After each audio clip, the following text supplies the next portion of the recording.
Okay, here's the icebreaker question for you today. Do you consider yourself a good Christian? Do you consider yourself a good Christian? Why or why not?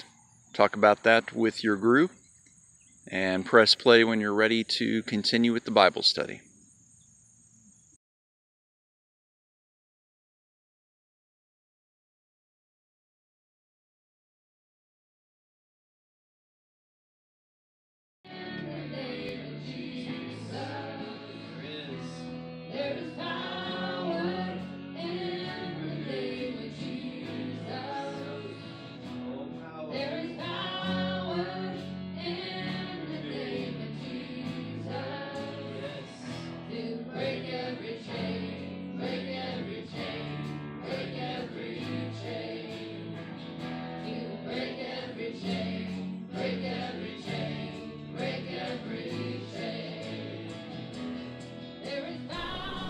This past weekend we had a special Sunday called Leveling Up. We were celebrating the students that were moving from one level to another in their schooling as they go from grade school to junior high to high school to college, and moving on from college. But it was also a student serve weekend where we got to see all of the students working together as a team, serving us who were not students anymore. And they were working in all of the different areas of camera and tech and music, and even our preschoolers were working on their garden out on the deck, creating a garden walk for us. Read the passage that you see with Paul and Barnabas, or Paul and Silas working together as a team, and talk about how do you find people that you can work together with in ministry, in pairs or in larger groups of 3 or more. How do you find people that you can work together with in ministry, either in pairs or in larger groups of 3 or more? Talk about that in your group after you read the passage, and press play when you're ready to continue.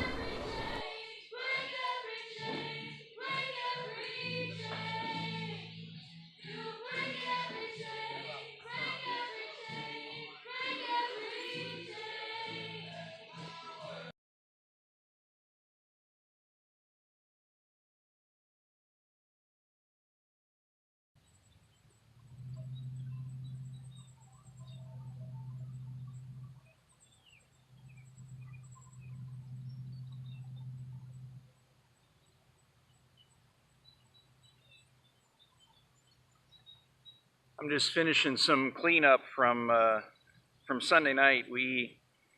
After the church services and so forth, we had the students over to our house, and we had kind of a little leveling up cookout and party, and it was nice. We had a bonfire. You saw the remnants of the bonfire earlier in the video, and we had volleyball and badminton set up, which I'm taking down right now. We had, just the beanbag toss and some games set up for folks. And after, working hard together, I like resting together and just enjoying being together. Those are things for me that help build up the team and just make it so that we enjoy the work even more, the ministry even more. But after everything was done, and everybody went home, it was just me and Tracy and Josh. And there was an even, I think, deeper level of sort of, I don't know, there's something that just kind of ties us together when we're in cleanup mode after everybody's gone. We went around, we picked up whatever was left from plates and cups and garbage and so forth, and we made sure that the fire was out. Although Lucas did a great job of putting out the fire for us, it always kind of smolders and tries to come back. So we made sure that was done, and took the stuff from the s'mores and put it in, and finished cleaning up the food and putting it in the refrigerator, what was left of the food. And The only thing I really hadn't gotten to was this the badminton volleyball net. What you're going to see is with Paul and Silas, as you read this next passage, they're going to do some more ministry together, and they're even going to have the Sabbath day, which is a day of Sabbath rest, and they have a baptism on that day, praise God. And then they get together at the new believers' house just to be able to rest together and enjoy some time together. And so I'd like for you to read the passage and just kind of think about what is it that helps you to build a closer relationship with the people that you are ministering together with.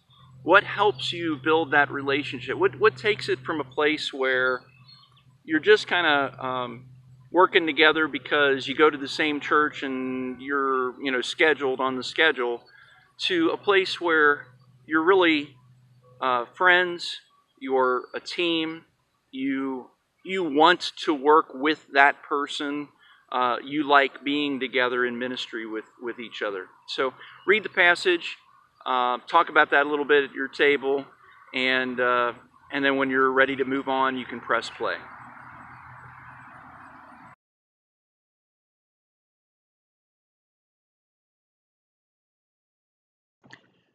For this last passage, you're going to need your own Bible. And I'm just going to encourage you to pull it out and to read the whole story together.